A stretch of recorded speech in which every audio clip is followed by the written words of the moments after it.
All right, everybody. I am super excited for today's show, the Successful Unemployed Show. I am really excited to have my guests on today.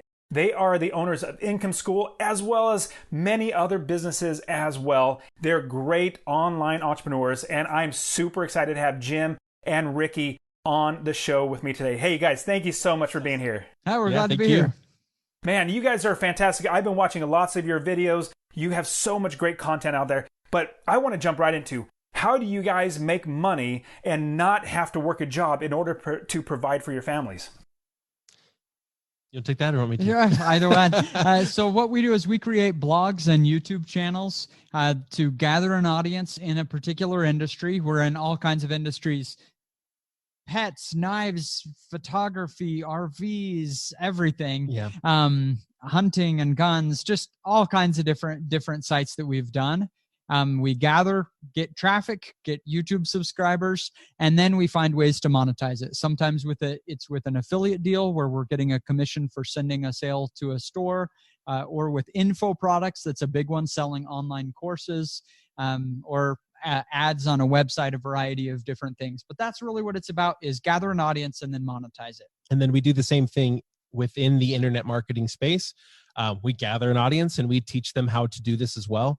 And that also generates an income stream for us, just teaching other people how to do what we do every day. And I think I saw just recently one of the videos, you said you guys made $1 million in 1 year. Is that correct, from all the businesses? Yep. That was last year. We've improved quite a bit since then. Yep, beat that this year too. Okay. So I watched an old video then. Apparently. Yeah, that was our beginning of January 2019 video talking about 2018. So, yep.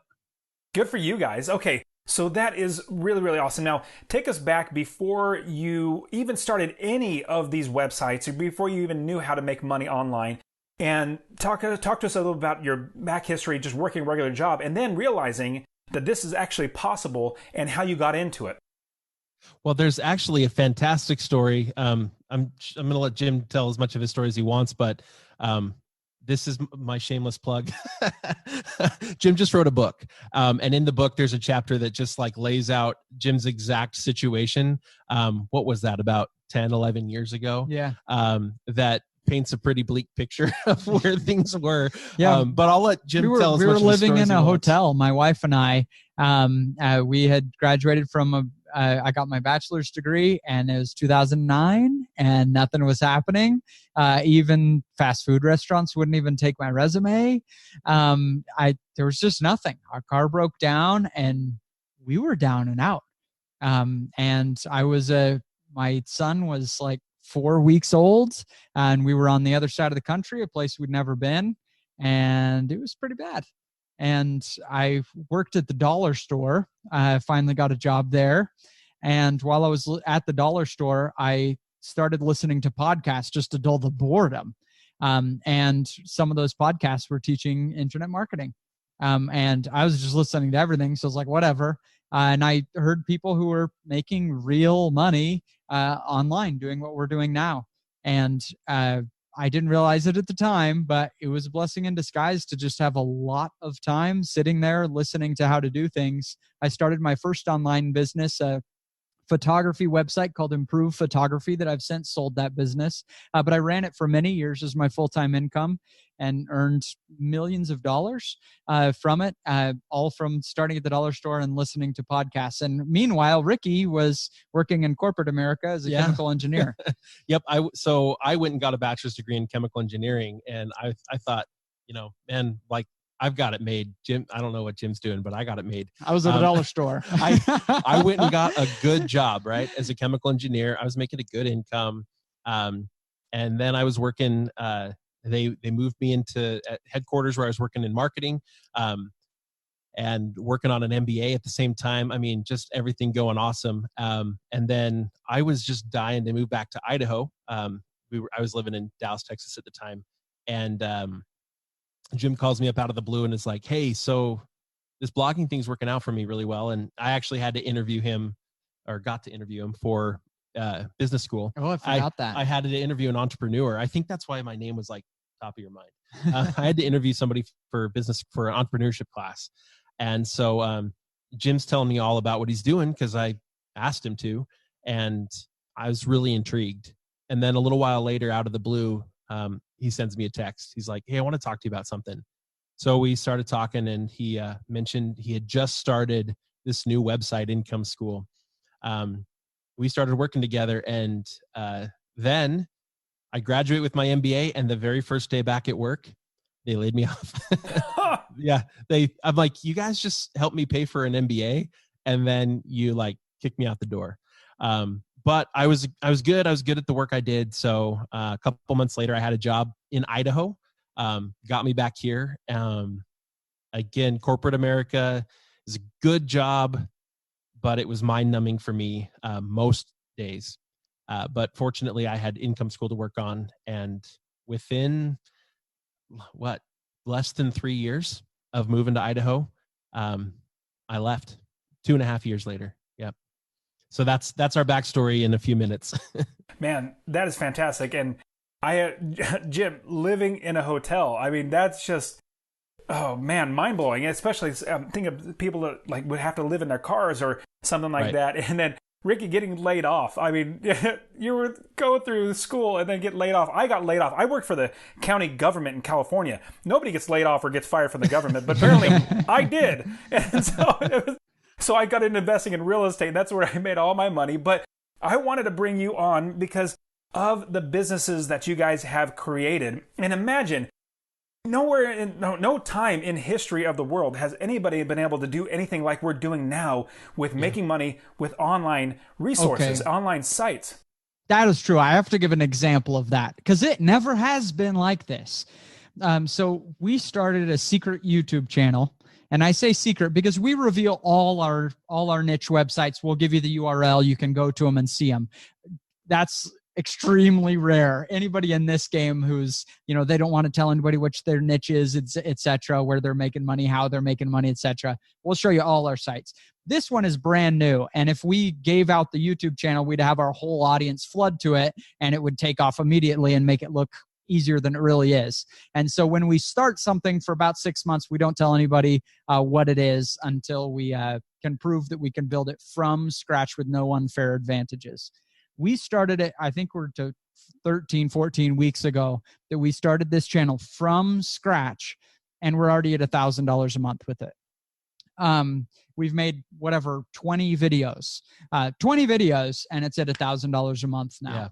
Yeah. It never, ever has been like this. Both of us have had experiences just like walking down the street where people are stopping us saying, "Hey, you're that guy from the YouTube channel." And we're like, "Oh yeah, you must watch Income School." And they're like, "No." And they say, "No, they're watching our new channel that's brand new. They'd never heard of us before."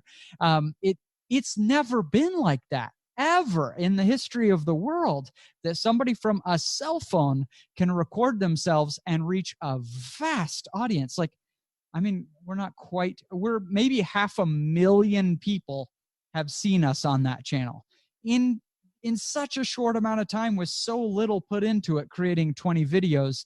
The world out there is crazy in internet marketing. It's just so exciting what you can do. That's fantastic. Now, how many different sites or you said knives, camping, this new one, how many total do you have? Oh, right now, let's see. We have six or seven active projects, but the thing is our portfolio gets too full, and so we have to keep selling them. In fact, this summer we need a sell-off. We're too full right now to do them all justice. I don't know. I think we've built maybe a dozen or so sites to success and real money.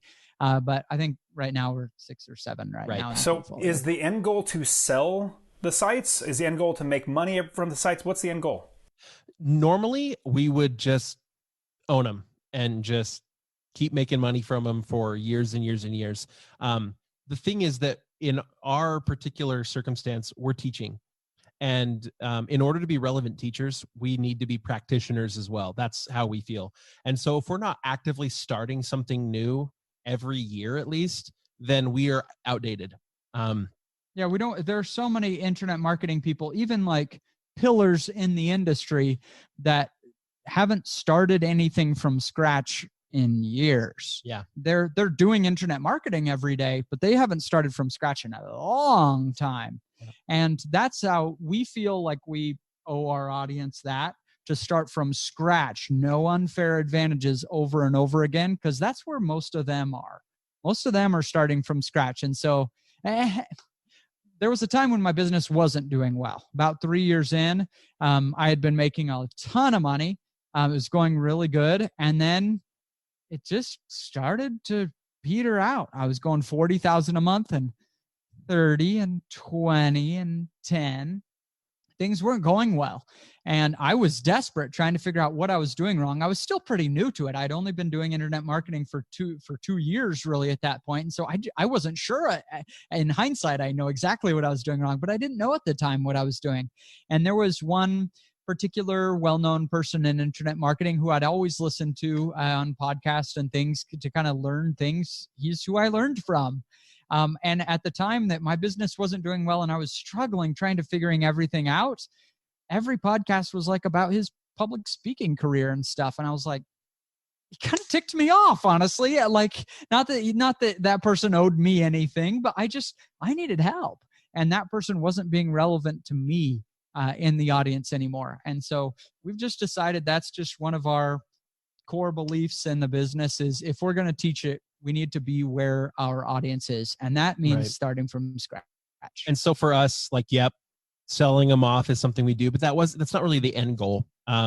If I were doing what we're teaching, I would build a website, a YouTube channel, whatever, and I would do it with the intent of being an influencer in that space and just owning it. Because usually when you sell like a website, you get 2 to 2.5 years worth of revenue. That's about what you sell them for. Whereas if I kept it, I could continue to earn that income indefinitely. And so anyway, normally from a investment standpoint, I would just hold them. So long answer to your question.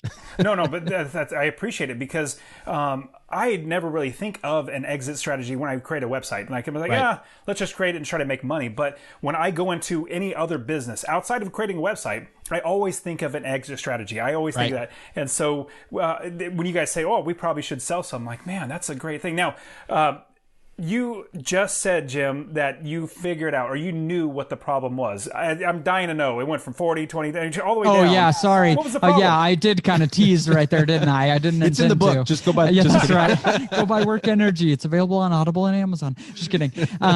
So what had happened is I had an online course about photography, and I had good traffic, 300,000 people a month coming to the site.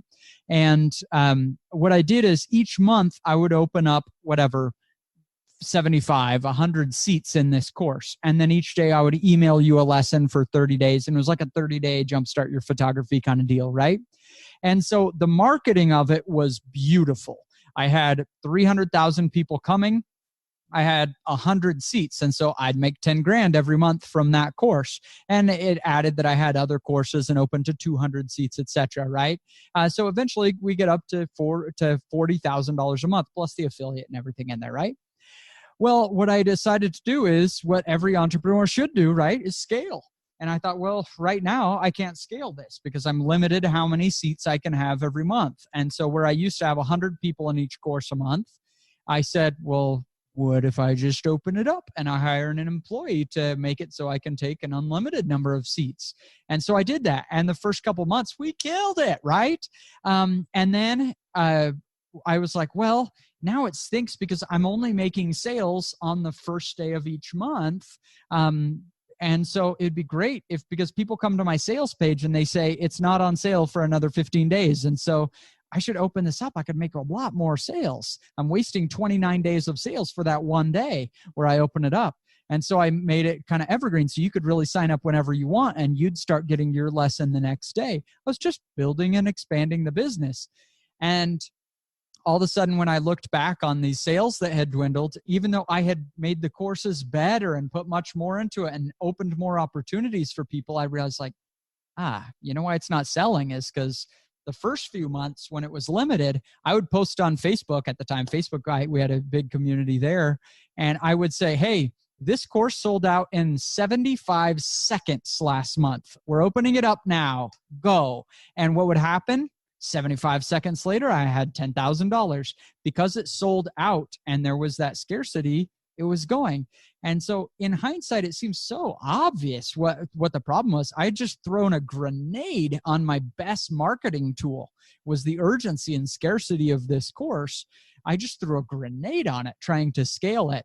But at the time, I just didn't see it. I was so focused on, no, I improved it. I made it better. I'm scaling. I'm doing what an entrepreneur is supposed to do.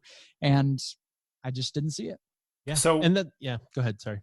I'm just following up. So you would suggest that the scarcity definitely for your business, but is it for all type of online courses and online memberships? Is that big of a deal? Because it sounds like for your business, it absolutely was. But does that translate to other businesses?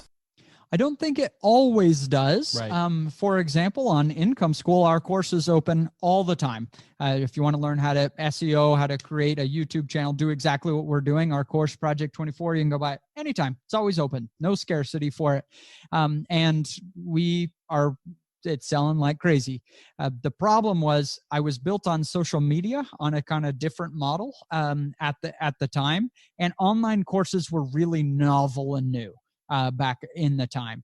And so people needed a little prick to go try it, right? And now everybody knows what an online course is. They know it's a great way to learn information. And so it's just different. Scarcity can be fantastic, but it's not the only way to go. Yeah, I would say that the reason that it caused an issue was because that was the existing marketing and that is what worked. Because the sales were so heavily driven by social media and not by just transactional daily traffic on the website. I mean, the people got to know Jim and they learned a lot from him on the website, absolutely. But it was that social media interaction that led to the sale and the scarcity. And where, again, once you took that out, then now there's no sudden push like, oh, I need to do it now or it's not available. So in that particular instance, that was the issue. And the day came when the business kept dwindling. I had to let go of my employees. I walked into the office and said, I'm sorry. It's me. I failed you. You've done good work, but the business just isn't profitable. And so this was many years ago, but I had to let everybody go. And I came back into that office feeling like an absolute loser the next day. And I'm walking into the office and we've sold off all the furniture and stuff. And it's literally my desk in the middle of a huge room and nothing on the walls, nothing. And I was just like, okay, I got to figure this out. And I reached out to the world for a mentor everywhere. And my podcasting people that I'd relied on just wanted to talk about their public speaking career. I paid for mentoring sessions from successful entrepreneurs, internet marketers, and again, a very well-known person. He had, consulting, you could pay him. And I ponied up big money for this thing so that he could show me what I had done wrong.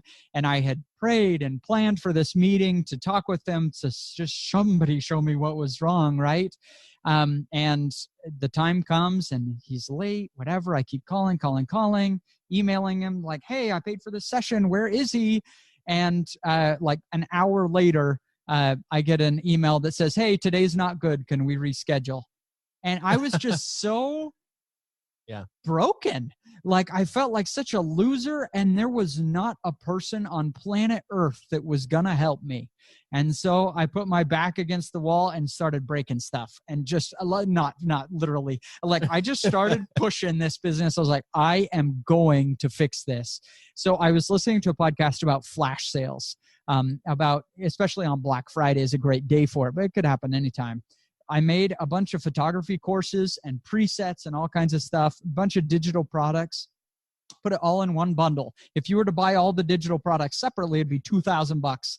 And I sold it for $40 in this little bundle. This was the best product that I could possibly put together. And I spent a month doing it. And I said, all right, I'm a failed business if I don't get this sale to go. Numbers are dwindling month after month.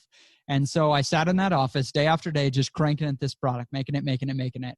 And then on Black Friday, I launched it for $40 and I had a Instagram post and a blog post and an email and a YouTube video and a podcast. And I plastered it everywhere.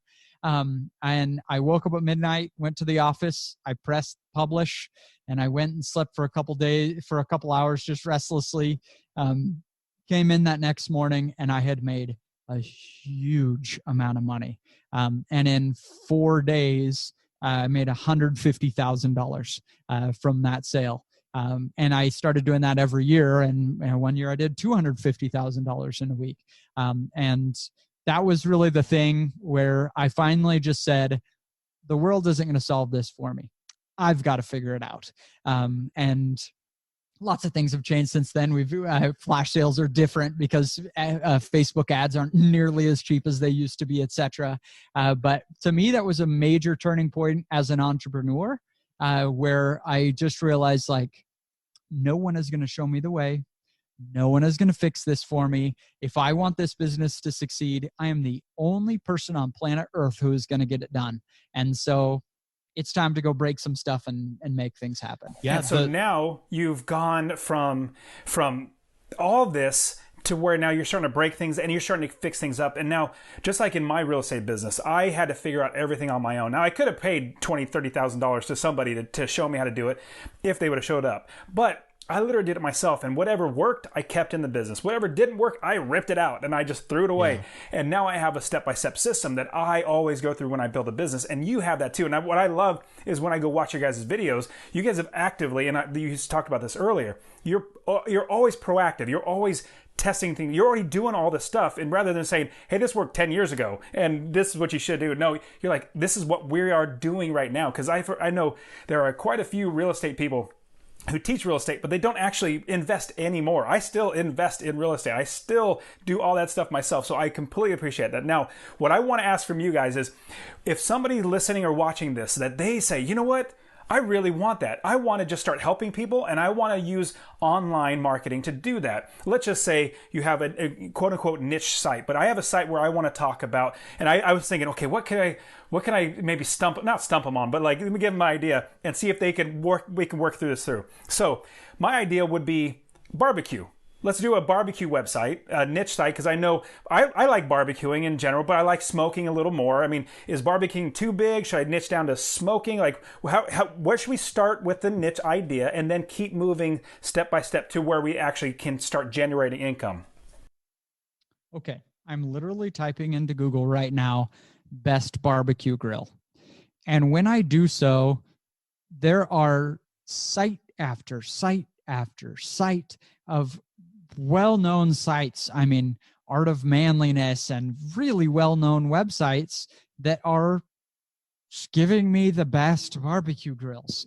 And so what most people do when they want to start something like this is they're like, okay, I'm going to start writing about barbecues.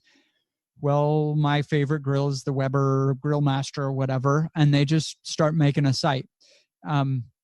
That's a recipe for a years of frustration. If you go about it that way, we found a little bit of a better way. That's right. So we like to take a little bit more of a side approach to making money right from the websites, because the traditional approach has been like, okay, I want to make a site about barbecues. I like barbecuing. So yeah, let's write that article. Best barbecues of 2019. Best smokers. Best spatulas of 2019. Right. Best grill plates of 2019. Best whatever, the side box smokers, the best yeah, exactly. And it's totally 100% product focused. Under $500. Yeah. Best smokers under $600. But what we would do is we would go to Google, right? And we would just start typing in search terms related to barbecues, right? I'm literally doing this live. Yeah, he's doing this. Yeah, so if you're watching on YouTube, they're literally doing this right now. So yeah. I'm typing barbecue space, and then we're looking for, and so barbecue Google's space, and then the letter A. And we see barbecue accessories. And then we go to barbecue space B, and we see a lot of those barbecue brisket. People want to know about brisket, obviously. Barbecue chicken sandwich, covers. Barbecue delivery, barbecue. How about we go barbecue grill A? Okay, now we see best barbecue grill at Walmart. Could be interesting. Barbecue Grill B, you get the idea. Right. BBQ Grill Cleaner. Now we're BBQ Grill Canopy, BBQ Grill Cleaning Service. Now we're starting to see some ideas that are just outside of Best Barbecue. And so now I can write something like, how to find a barbecue grill cleaning service in your area. And maybe that's something people are really Googling. Maybe it's how to set up a canopy over your barbecue grill. Most people are skipping this kind of thing and instead just going for the jugular every time and just writing Best Barbecue Grill. Easy to monetize content. But by everything that Google suggests to us, they're suggesting it because it's something that people are actually typing in. It's things people are actually searching. And so we create content based on what people are looking for. And then monetizing that content later is easy. I mean, if you talk about, how to set up a barbecue canopy, well, it's not a far stretch to now recommend your favorite canopies, right? You don't have to just say what's the best canopy. That's, people nowadays, especially, people are going straight to Amazon and reading reviews there, right? Or sometimes even Amazon is like putting their own reviews up, right? That they've had people write straight on Amazon. They're trying to cut bloggers out. And so by taking that sort of indirect approach, we create content that everybody else is ignoring. Now, you asked the question about, do you niche down to smokers, right? I like smokers more. Is barbecue too broad? Usually what we think is like, if there's a topic that you want to write about, and it is kind of specific, like, okay, smoking, which I don't think is too specific, by the way, for a website. What I'd probably do is start with smoking as the main content for the site, but I'd probably pick a domain name that's a level up. That allows you some flexibility. Let's say smoking turns out to be just a smaller industry than you thought. Or you write one blog post on, grilling turnips that just goes crazy, right? Right. Now you wish it wasn't the smoker site, right, because you're finding like your success in grilling vegetables is doing really well for you. So if you choose a name that's a little bit bigger than what you're writing about, you can pivot, you can move, you can try things. But yeah, I would say, again, it's kind of hard to say, but as far as something being too specific, if it's something that there's a tribe that exists, right? If there's a magazine about this, if there's a forum, a subreddit dedicated to this, if there's a tribe of people, it's not too small. And so again, like smoking, I think would be a great topic for a website. So once we've decided our topic and we've gone through this, barbecue grill A, B, C, et cetera, to find some specific topics that we're going to write about, we're going to start writing blog posts. We're going to start with the most oddball kind of questions and shorter posts around 1,000 words.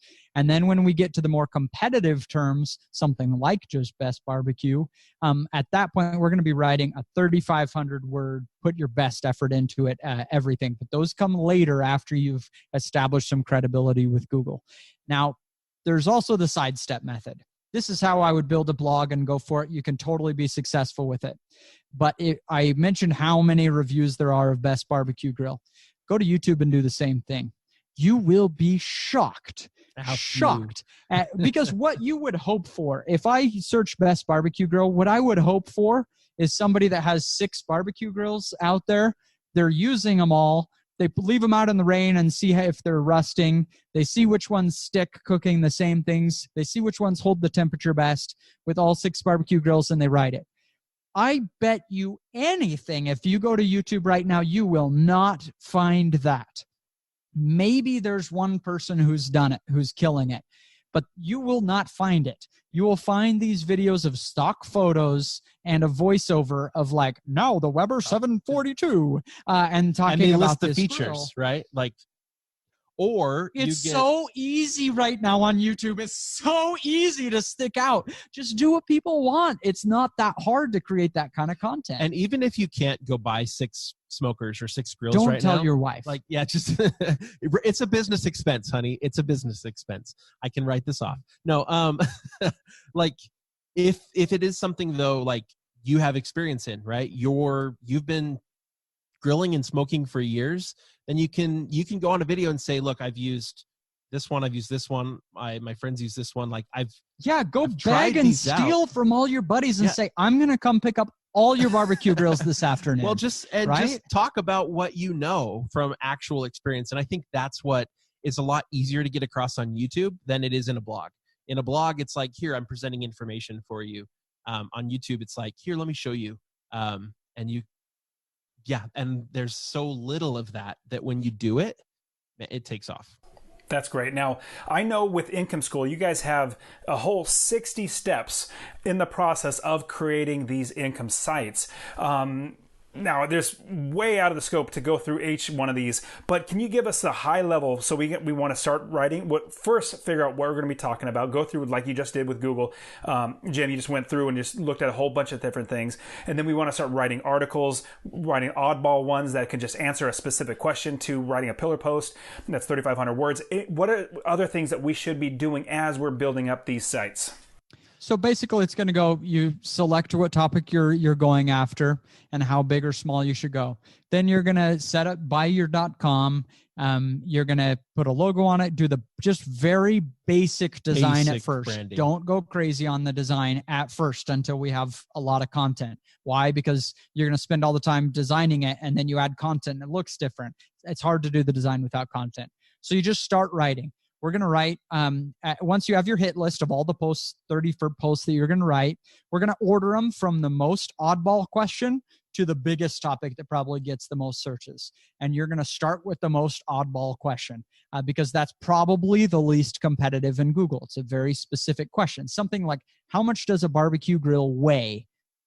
I doubt there's much competition for it, and I bet you people Google it. And so you're starting to write those kind of posts, 1,000 words, maybe you write 10 of the 1,000 words. Then we're going to go to what we call our staple posts. You'll write 10 of those 2,500 word posts, and then you'll go to those big topics that are more competitive. Maybe want to take a couple days and really put everything into. Those are our pillar posts. We're going to write 10 of those.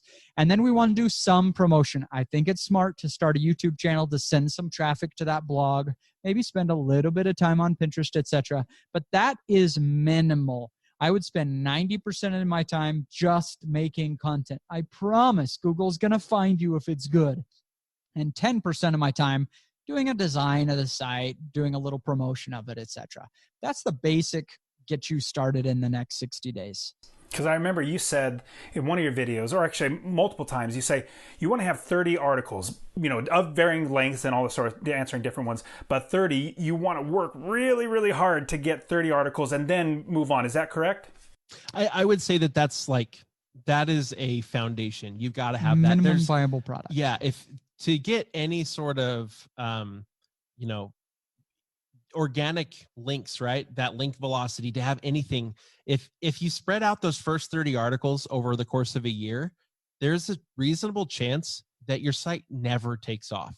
And so that's why we say like put your head down and don't lift it up again until you've got 30 pieces of content out there, at which point now it's time to get into a normal routine. For some websites, everything is going to be super evergreen. You might never write more than 100 articles on it. For others, you want to get into a publishing schedule of 1 or 2 posts a week. But those first 30 is just kind of a minimum viable That's to get started. Got it. Yeah. Now, from there, we're going to be scaling or trying to scale. Now, I know with Income School, you have the Project 24, which in 24 months, you're hopefully going to be able to replace your income. Is that correct? That's the plan. Yep. So give us the broad overview of Project 24, because that sounds amazing. And like I said from the very beginning, no time in the history of the world can you actually do something like this within 24 months, being able to literally not have to work a job. So give us the broad overview, because it sounds amazing to be able to do that. Well, I've got to say one thing is no one gives you 60 steps to anything. They give you 3, right? Right. And nobody says you're going to get something awesome in 2 years. That's just not a message you hear on the internet. Everything is like, how you to become a millionaire next month, and this quick growth hack to this and that, 3 easy steps to make an income online. And so we want to be real with people. We definitely have plenty of people in our program who have done that in actually a little bit less than 24 months, have gotten there. But if you start with an expectation, if you were to take Ricky and you were to say, hey, you just lost all your websites, you got to start from scratch, I guarantee you he would have a full-time income in 6 months. I know he can. But somebody's just starting out, like you're going to make a lot of mistakes and figure things out. And so I think 24 months is a reasonable goal for a lot of people. Some are going to exceed it. Some are never going to get there. Not everyone will succeed. That's what business is. But I think it's a reasonable goal to do it. And so we give you 4 things in Project 24 to help you get there. First, a library of online courses. We'll give you exactly over the shoulder, step by step. This is how you do your keyword research. This is how you write an article. This is the template for creating it. This is how you get traffic. This is how you monetize it. So a library of online courses. It's not just one course. There are a lot. Email marketing and YouTube and how to make your info product and all kinds of courses in there. The second thing that you're going to get is tools. Your WordPress theme. We became very frustrated with a lot of WordPress themes. There are some great ones out there, but we became frustrated that what we needed wasn't out there. That was crazy fast and killed it on SEO. And so we built one that with those 2 features built into it. And it's free for Project 24 members. You're going to need an affiliate plugin to work much more productively with your affiliate links. And that's free for Project 24 members. So you have a library of courses and tools. You're going to have a ton of questions of just how do I do this? I'm stuck. My blog isn't succeeding. How do I get over this problem? Entrepreneurship is just knocking down problems. And so we have a forum where we are in there every day answering people's questions. People are helping each other. Our employees are in there helping people to not get stuck. And then the last thing we have is giving you the up-to-date, minute-to-minute, what's working right now in internet marketing. We have a weekly podcast that goes out to our members and that kind of thing. So it's 4 things that we give you in Project 24 to help you succeed with your project. That's fantastic. And imagine anybody listening or watching this in 24 months. And I completely agree. Usually it's like 3 steps and you're going to get it now. And same thing with everything I teach about in Master Passive Income with real estate. I say, if you want a get rich quick scheme, this is not it for you. This is rental properties. Yeah. We're going to be getting wealthy and at a plan. We have a map that's going to get you there. Eventually, it took me 6 years to be able to replace my income. Now you're talking about 24 months to be able to replace. That's just amazing. So now you guys have given so many great things. I want to jump into the rapid fire round. Now the rapid fire round, I'm asking you guys a few questions that you guys should easily come off the top of your head. Now, the first question is, after we quit our job, we have hopefully a little bit of extra time because we're not working 40 plus, 50 plus hours a week for a job. How are you trying to give back to either make the world a better place or just the people around you or your community? How are you giving back? I'd say lots of ways. Number one is just like we try to, both for the paid members of our Project 24, but also like on our YouTube channel and stuff, we just try to give the best value we possibly can. We often go to great personal expense to do things that people aren't willing to do, to share things that people aren't willing to share, to help enable people to lift themselves out of their current situation.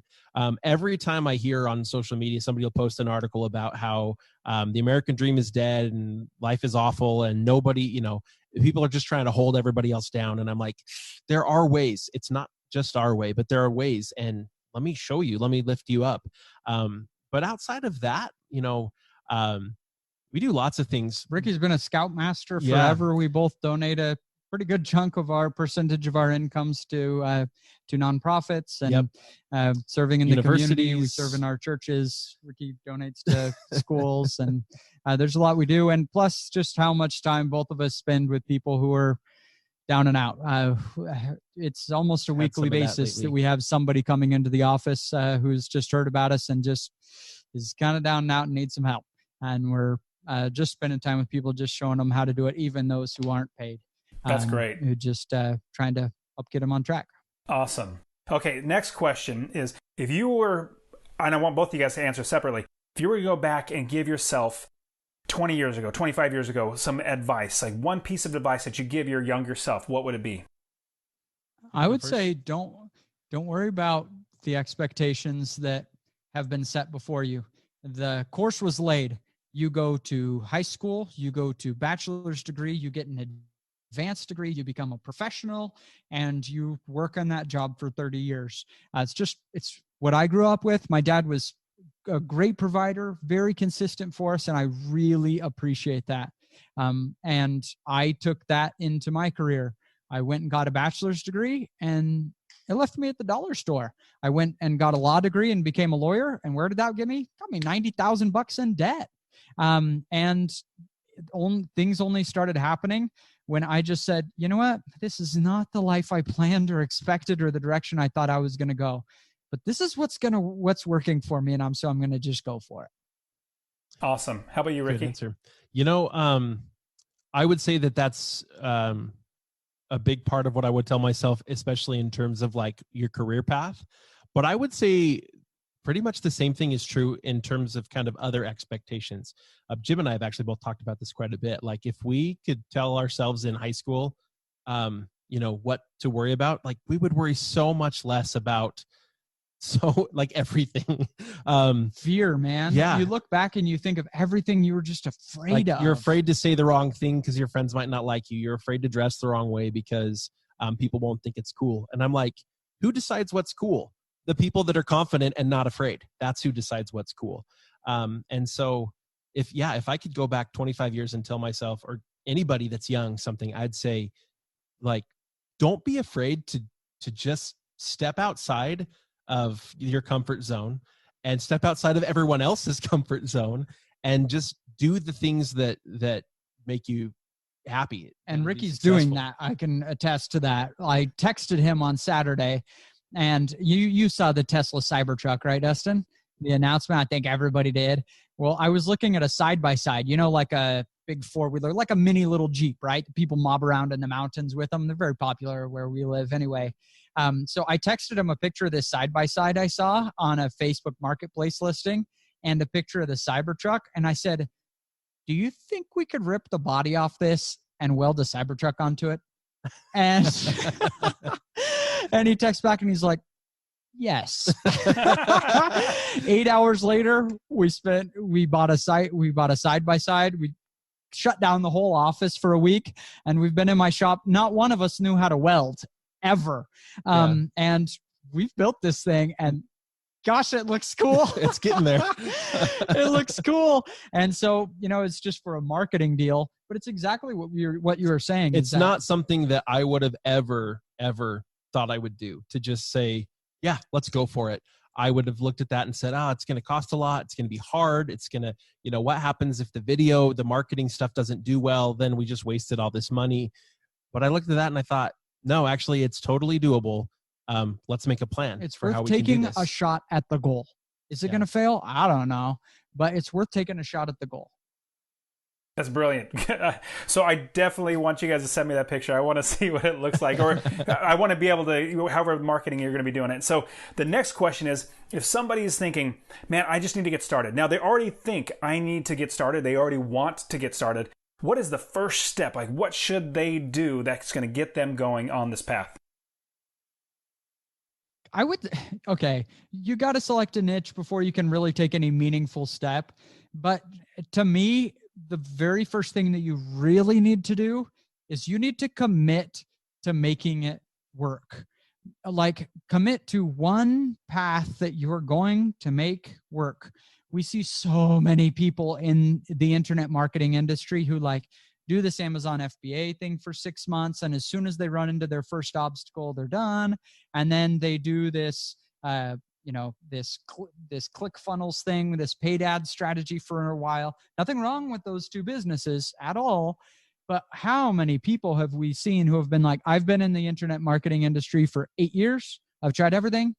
I'm still going to a day job, which is fine if they want to, but they feel like it was a failure, still haven't hit it. Just say, hey, I'm going to be a blogger. I'm going to be an FBA guy. I'm going to do this. And I know it is possible for people to make money there. And so that is my course, and I will not stop until I am there. And decide whatever it is. If it were me, it would be YouTube in 2020.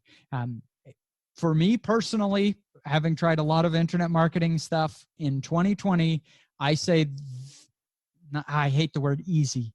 The clearest path to success in a reasonable time period is probably YouTube. For a lot of people. Some people will have other skills and whatever, but if it were me, and I was starting from scratch, that's what I would do. And I actually had virtually the same thought. I would say, set an objective for yourself, and maybe if you need to, put a time limit on it. Say, look, I know it's possible to succeed in this, doing this thing, and I should be able to succeed in this amount of time, and I'm going to give it my all for this long, or until I accomplish this thing.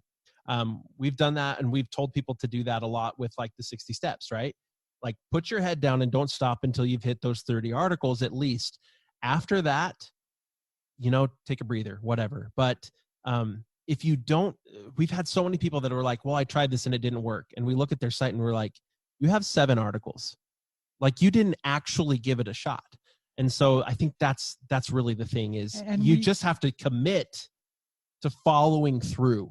Yes. And we also see people who didn't write 7 articles. They wrote 60. They really put a lot of work into this. Just didn't get there. Just didn't quite take off, right? And so they say, I'm going to go now become the dog trainer guy. Now I'm going to become the leadership success podcast, etc. You got to have in your mind, I know YouTube or podcasting or blogging or whatever platform you choose, I know that is a viable platform. And I know the industry I'm in, dog training, ukulele playing, whatever I've chosen for my topic, I know that's a viable topic. And once you have that confidence in the platform and the topic, you can't change anymore. Yeah. Follow that until you make it work. If you've written 60 posts, you've learned a ton over the process of writing 60 posts. Yep. If you start somewhere else, you're starting from scratch and learning all the mistakes of what doesn't work again. I'm not saying just do the same thing over and over again. I am saying that most people quit right before they've learned enough where they could finally succeed. That's fantastic. That's great advice. What is 1 or 2 tools? It could be an app, it could be a power tool, it could be a rangefinder, whatever it might be. What are 1 or 2 tools that are really beneficial to you right now that we should be able to look at and use? I use on my iPhone the Notes app to record like anything that I'm thinking, anything that needs to happen, whatever. I use the Reminders app to this is how I organize myself. It's like, oh, I need to remember to do that tomorrow. If I put it in my Reminders app, then I don't have to think about it anymore. And what it does is it just takes all the pressure off me. I don't have to hold things in my brain anymore. I use those things even more than I use a calendar, but I use a calendar app too. Like, those are super, super basic tools that are available for Android users as well. But I use those every day, virtually every hour, to just keep myself organized. Otherwise, my mind is just racing all the time. I'll give 2. One is this little box right here. It's called the Tascam DR10L. It's just a simple lavalier microphone. Oh man, if you're doing anything online, this thing is a lifesaver because it's a lavalier microphone, but most of them are wireless and it connects to the camera, right, to sync it, which is a benefit, except it's always breaking and stuff. This has the sound recorder built into the little box that clips in your pocket with just a wire up to the mic that clips on your shirt. And so it works 100% of the time with video, and it sounds good. If you're making a YouTube channel, this has been a lifesaver that for plus us. a cell phone. Yeah, makes a pretty high quality video. And then the other audio device that I would recommend is if you're podcasting, this thing. This is the Rodecaster Pro. Rodecaster Pro. We've amazing. used all kinds of different MP3 recorders and stuff like that for our podcasting. Oh my goodness, this thing is awesome.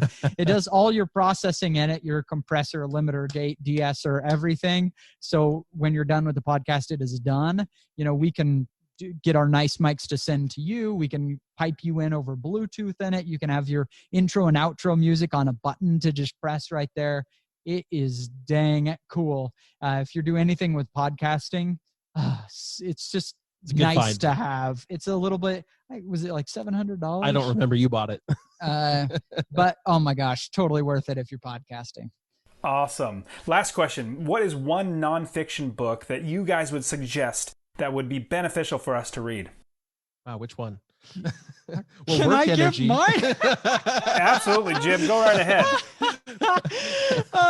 So it's called Work Energy. And I've spent years writing the book and getting it just right. It's this message. It's actually about creating an online business, but also bigger than that, of just going after your goals and teaching you a framework for doing that.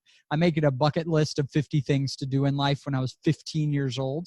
And it's like kind of controlled my life for those goals. I knocked one off today, by the way. I didn't tell you this, man. You didn't tell me that. We were making the Cybertruck in my garage. We had a itty bitty house fire, and I got to use a fire extinguisher on a real fire. And so I knocked something off my list. You know, I believe, like, not to get too spiritual on you, but I believe the purpose of life is for me to just improve, for me to become a better, kinder, more capable person, and to make my family the same things. I think that's what I'm here for.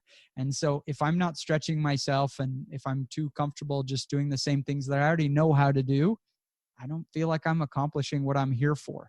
And so that's what the book is really about, is not the physical philosophical part, but the just learning to take 2020 and become something that you're not right now, to go after some goals. So it's called Work Energy. It's available on Audible and on Amazon Kindle, paperback, hardback, the whole thing. I'll share one as well, just because this isn't just an advertisement. No, we've both read a lot of nonfiction books. I think the one that I read that was probably most impactful on me, that I read years ago, and some people might find it a boring read. It's kind of long, but The 7 Habits of Highly Effective People by Stephen Covey really changed the way that I approach life. And actually, like, the conclusion I drew from that was very similar to what Jim's talking about just like, if I can be a really, really great person in a lot of ways, like a really good person, incorporating these habits, like, I will be more successful in every area of my life. I'll be more successful as a father, as a husband, as a businessman, as a business partner. So that was probably the most impactful book I've read. That's great. And it's a fantastic book as well. And Jim, I'm definitely going to check out your book. So I'm really glad that you guys are on here. You guys are fantastic. There's so many other questions that I know I have, but everybody else is going to have. How can somebody reach out? How can they find out about Project 24 and Income School and all that good stuff if they want to work with you? Probably best is go to our YouTube channel and just search for Income School. Subscribe. You'll see YouTube kind of suggesting our videos, and listen to what we have to say. We'll explain more of our methods and exactly what we're doing. And in the videos, you'll hear us talking about Project 24. If you decide it's for you, it's at incomeschool.com/project24, and we have information there. But you know what? Do not let price stop you. If a paid course, and you're going to learn from our years of trial and failure and what worked and didn't. I know we can earn our keep there if you take the course, but if you don't take the course, it's just not. I lived in a hotel. I would not have bought an internet marketing course at the time, right? Don't let that stop you. If that's you, just go to our YouTube channel, and we teach a lot for free too. No excuses. Whatever you do, find a way, pick it, and go after it. And if it's not our method, you want to go after Amazon FBA or something, you want to go after real estate investing, go after that. Pick whatever your platform is. But whatever you pick, stick with it. Awesome. You guys are fantastic. Thank you so much. I really, really appreciate your time and all the great wisdom. So thank you guys for being on the show. Thanks, Dustin. Yep. All right, guys. Take care.